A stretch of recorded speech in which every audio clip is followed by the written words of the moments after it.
주가 참 평안을 내게 주시리. 그 손 못자국만 져라. 그 손 못자국만 져라. 그 손 못자국만 져라. 주가 널 지키며 인도하시리. 그 손 못자국만 져라. 3월 4일 화요일 새벽입니다. 오늘 같이 기도하실 말씀은 창세기 15장 12절에서 21절입니다. 그 중에 13절, 14절 말씀 봉독해 드립니다. 여호와께서 아브라함에게 이르시되 너는 반드시 알라. 내 자손이 이방에서 객이 되어 그들을 섬기겠고 그들은 400년 동안 내 자손을 괴롭히리니 그들이 섬기는 나라를 내가 징벌할지며 그 후에 내 자손이 큰 재물을 이끌고 나오리라. 아멘. 창세기 15장은 횃불 언약이라는 제목을 붙일 정도로 아주 특별한 말씀이 있는 곳입니다. 아브라함이 불안에 떨고 있을 때 하나님께서 주신 약속의 말씀이 있었습니다.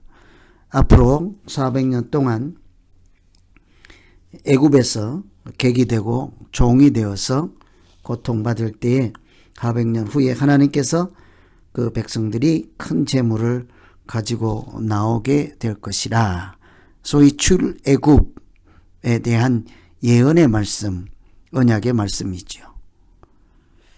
그래서 하나님께서 이런 약속의 말씀을 주실 때에 어떻게 그 약속을 이행하실까? 이런 것을 같이 잘 살피면서 기도하시면 되겠습니다. 하나님은 말씀으로, 약속으로 그 하나님의 뜻을 이루어 가실 때 구체적인 내용을 주십니다. 13절 보시면 여호와께서 아브라함에게 이르시되 너는 반드시 알라. 내 자손이 이방에서 객이 되어 그들을 섬기겠고 그들은 400년 동안 내 자손을 괴롭히리라. 그들이 섬기는 나라를 내가 징벌할지며 그 후에 내 자손이 큰 재물을 이끌고 나오리라. 우선은 이방에서 객이 된다고 하죠. 그리고 400년 동안 그들을 섬기는 종이 된다고 합니다. 그 후에 하나님께서 애굽을 징벌하고 그래서 그 덕분으로 하나님의 백성들은 큰 재물을 가지고 나올 것이라. 아주 자세한 하나님의 계획이 들어있는 것을 볼 수 있습니다. 마치 앞으로 모든 일에 대한 청사진을 보는 것처럼 하나님은 앞으로 일어날 일, 하나님께서 시행하실 일에 대해서 구체적으로 말씀해 주시죠. 불안에 떨고 있을 때 하나님은 이렇게 구체적으로 상세하게 이렇게 하나님의 일정, 하나님의 계획, 비전을 약속해 주심으로 아브라함이 믿을 수 있게 하였습니다. 그리고 그 하나님 말씀에 순종할 수 있도록 해 주시죠. 하나님께서 말씀하신 계획에 따라 아브라함의 인생도 그렇게 진행될 것이기 때문입니다. 이처럼 하나님은 우리에게 구체적으로 말씀하시고 자세히 말씀하시고 그래서 우리가 그 말씀을 믿고 한 걸음 한 걸음 따라갈 수 있도록 순종의 길을 열어주십니다. 이것이 우리에게는 소망이죠. 막연한 하나님의 부르심이나 인도하심이 아니라 아주 소상하게 자세하게 일일이 다 간섭하시고 개입하시고 우리의 생각도 지켜주시고 우리의 마음도 지켜주시고 우리의 걸음까지 인도해 주시는 자상하고 사랑이 많은 하나님의 말씀을 볼 수 있죠. 그래서 믿음은 막연한 길을 가는 것이 아닙니다. 하나님께서 이미 정하시고 예비하시고 인도하실 구체적인 길을 확신을 가지고 가는 것이 믿음의 길인 것입니다. 이처럼 하나님은 분명한 약속으로 우리를 인도해 가시는 목자이시죠. 그래서 오늘 우리가 기도할 것은 하나님의 말씀을 절대적으로 신뢰하게 하시고 하나님의 인도하심을 따라 한 걸음 앞으로 내디딜 수 있는 우리들 믿음 되게 하여 주시옵소서. 이렇게 기도하면 되겠습니다. 두 번째는 성령의 불로 확정해 주십니다. 17절에 보시면 해가 져서 어두울 때에 연기나는 화로가 보이며 타는 횃불이 쪼갠 고기 사이로 지나더라. 하나님은 약속의 내용을 구체적으로 말씀하심으로 아브라함이 신뢰할 수 있도록 하였습니다. 그리고는 더욱 분명한 한 가지 조치를 하셨습니다. 아브라함에게 짐승을 둘로 쪼개고 마주놓게 하였지요. 그리고 해가 져서 어두울 때에 그 사이로 타는 횃불이 지나가서 그것을 아브라함이 보게 하였습니다. 이것은 그 당시 사람들에게는 익숙한 것입니다. 고대 사회 당시에 계약을 체결할 때 그 약속에 대한 증거를 남기는 서약 방식이었죠.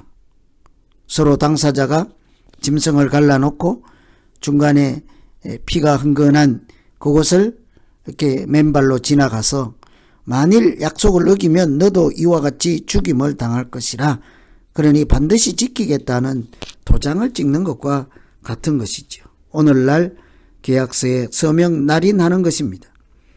하나님의 횃불이 아브라함에게 하신 약속에 대해서 마치 도장을 찍어주는 불인 것이죠.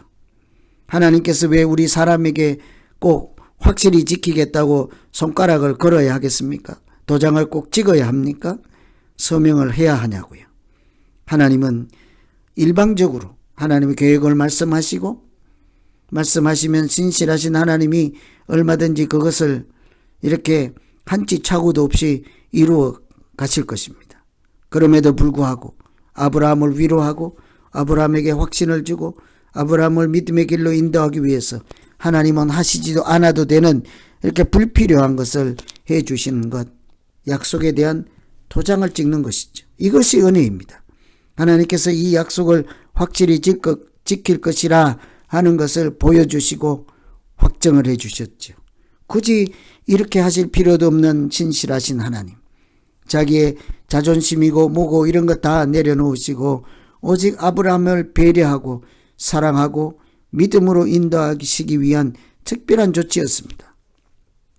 마치 우리가 노아의 홍수 뒤에 무지개를 하나님께서 하늘에 걸어두시고 이것은 나를 위해서 내가 걸어놓고 이 무지개를 볼 때 내가 내 언약을 기억할 것이라, 하나님 자신, 하나님 스스로 그 무지개라는 장치를 보고 지키시겠지만 그 무지개는 또한 우리를 위로하고 소망을 주는 것이지 않겠습니까? 무지개 없이도 하나님은 틀림없이 그 약속을 지키시고 한치의 착오도 없이 시행하시는 하나님이십니다. 그럼에도 불구하고 무지개를 하늘에 걸어두고 하나님이 그것을 보고 약속을 꼭 지키겠다고 하신 것은 사실은 우리를 위해서 배려요, 사랑과 은혜이죠. 오늘 성령의 불로 횃불이 지나가는 것 마찬가지이죠. 하나님은 이런 것들로 우리에게 말씀하십니다. 내가 반드시 지킬 것이므로 의심하지 말라, 불안에 떨지 말라. 신실하신 하나님 반드시 지키겠다. 사실은 눈물겨운 장면이라 하겠죠. 마치 서로 믿을 수 없는 사람 사이에서나 있을 법한 법적인 조치를 하나님께서 해주셨습니다. 우리를 위해서 해주신 것, 이것은 은혜이지요. 오늘은 400년 뒤에 객이 되고 종이 되고 큰 재물을 가지고 나올 수 있도록 하나님이 인도하신다 하는 횃불 언약에 대한 말씀입니다. 하나님은 내용만 주시지 아니하고 횃불이 지나가서 반드시 지킬 것을 보여주심으로 우리에게 소망 잃지 말 것을 말씀해 주셨습니다. 이런 말씀을 생각하면서 오늘 우리 각자의 믿음 또 교회와 가정을 생각하며 기도하겠습니다. 하나님 아버지, 하나님께서 먼 훗날의 일도 아주 구체적으로 자세히 소상하게 우리에게 일러주셔서 하나님께서 얼마나 신실하시고 얼마나 구체적으로 계획하고 계신지를 우리로 보며 믿음을 갖게 하였습니다. 신실하신 하나님, 무슨 말씀을 하시든지 마땅히 순종하여야 하지만 하나님께서 이렇게 구체적으로 우리를 위해서 이렇게 말씀해 주실 때 우리가 더욱 힘을 내고 믿음으로 나아가는 우리 모두 되게 하여 주시옵소서. 성령의 불로 인을 쳐주심으로 우리가 더욱 하나님 말씀에 의지하게 하시고 말씀에 소망을 두게 하시고 하나님이 하신 약속이 우리를 이끌어가는 힘이 되게 하여 주시옵소서. 예수님 이름으로 기도하옵나이다. 아멘.